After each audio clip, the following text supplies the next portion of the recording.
અમદાવાદમાં ભાડે રહેતી કચ્છની યુવતી પર દુષ્કર્મ, નરાધમ દબોચાયો, લોકોમાં રોષ.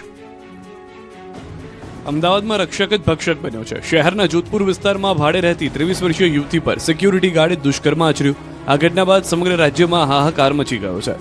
આરોપીના સીસીટીવી પણ સામે આવ્યા છે, જેમાં તે લિફ્ટમાં ઉપરના માળ તરફ જતો જોવા મળી રહ્યો છે, જે બાદ ફરાર થતો પણ નજરે પડી રહ્યો છે. ઘટનાની જાણ થતાં પોલીસ આરોપીને ગણતરીની કલાકોમાં ઝડપી ચૂકી, પરંતુ આ ઘટનાએ અમદાવાદમાં ભાડે રહેતી યુવતીઓની સુરક્ષા પર ફરી સવાલો ઊભા કર્યા છે. પોલીસ તપાસમાં સામે આવ્યું છે કે આરોપી ટેરેસ પર ગયો હતો, જ્યાં યુવતી ચાલી રહી હતી. યુવતી એકલી હોવાથી સિક્યુરિટીએ યુવતી સાથે બળજબરી કરી, યુવતીનું ગળું દબાવ્યું અને દુષ્કર્મ આચર્યું. પોતાની હવસ સંતોષાયા બાદ આરોપી યુવતીનો મોબાઈલ લઈને ફરાર થઈ ગયો. યુવતી મૂળ કચ્છ જિલ્લાની છે, જે નોકરીની શોધમાં તાજેતરમાં અમદાવાદ આવી હતી. સમગ્ર ઘટનામાં સિક્યુરિટી એજન્સી પર પણ સવાલો ઉઠ્યા છે. પોલીસની પ્રાથમિક તપાસમાં સામે આવ્યું છે કે સિક્યુરિટી ગાર્ડનું કોઈ વેરિફિકેશન કરાયું ન હતું અને તેને સીધો જ નોકરી પર રાખી લેવામાં આવ્યો હતો. સુરતમાં ગેંગ વોરમાં હત્યાનો નવો વિડીયો આવ્યો સામે. કુખ્યાત સતીશ મરાઠીને ધારિયા, તલવાર, કુહાડી અને છરીના ઘા ઝીક્યા. સુરતમાં ભેસ્તાનમાં સતીશ મરાઠી નામના કુખ્યાત વ્યક્તિની હત્યાનો વિડીયો સામે આવ્યો છે. દ્રશ્યોમાં કેટલાક શખ્સોને સતીશ મરાઠી પર ધારદાર હથિયારો વડે હુમલો કરી રહ્યા છે. ધારિયા, ચપ્પુ, કુહાડી, તલવાર જેવા હથિયારોથી આરોપીઓ સતીશ મરાઠી પર તૂટી પડ્યા અને ઘટના સ્થળે જ તેને મોતને ઘાટ ઉતારી દીધો.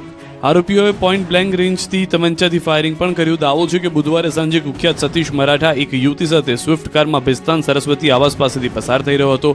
એ વખતે અગાઉથી વોચ કરી રહેલા કાયદાના સંઘર્ષમાં આવેલા સગીરોએ બાઇક પર આવી તેની કારનો ડ્રાઈવર સાઈડનો કાચ તોડી નાખ્યો. સતીશ ગુસ્સામાં કારની બહાર નીકળતા જ આસપાસ છુપાયેલા આરોપીઓ તેને ચાર તરફથી ઘેરી લીધો હતો અને ક્રૂરતાપૂર્વક હત્યા કરી હતી. સતીશ 2020ના ચકચારી સૂર્યા મરાઠી મર્ડર કેસનો મુખ્ય આરોપી હતો.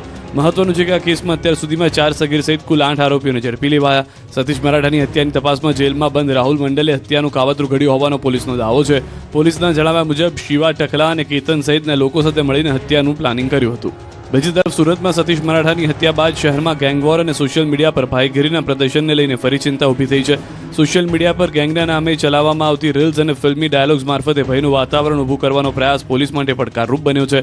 અલગ અલગ વિડીયો સામે આવ્યા બાદ પોલીસે એ દિશામાં તપાસ શરૂ કરી છે. ભાવનગરમાં બે પક્ષ વચ્ચે જૂથ અથડામણ. સુરતમાં શ્રમિકના મોતનો મામલો ગરમાયો.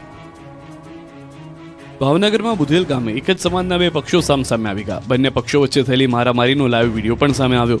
જુઓ આ દ્રશ્યો વિચલિત કરી શકે છે.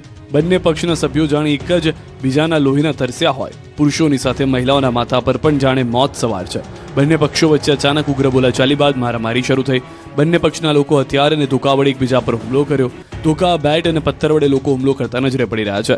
દ્રશ્યોમાં જોઈ શકાય છે કે એક શખ્સ મહિલાને માથાના ભાગે બેટનો ફટકો મારે છે, જે બાદ મહિલા ઢળી પડે છે. બીજી તરફ જમીન પર પડી ગયેલા યુવક પર પણ ક્રૂરતાપૂર્વક પ્રહારો કરવામાં આવે છે. મારામારી બાદ ઇજાગ્રસ્તોને તાત્કાલિક સારવાર માટે હોસ્પિટલમાં ખસેડવામાં આવ્યા. ઘટનાની જાણ થતાં પોલીસ પણ ઘટના સ્થળે પહોંચી હતી. જૂથ અથડામણને લઈને પોલીસે વધુ કાર્યવાહી હાથ ધરી. મારામારી પાછળનું ચોક્કસ કારણ શું છે અને કેટલા લોકો સંડોવાયેલા છે તે અંગે પોલીસ તપાસ કરી રહી છે. આ તરફ પાંડેસરામાં 26 વર્ષીય અર્જુન નામના શ્રમિક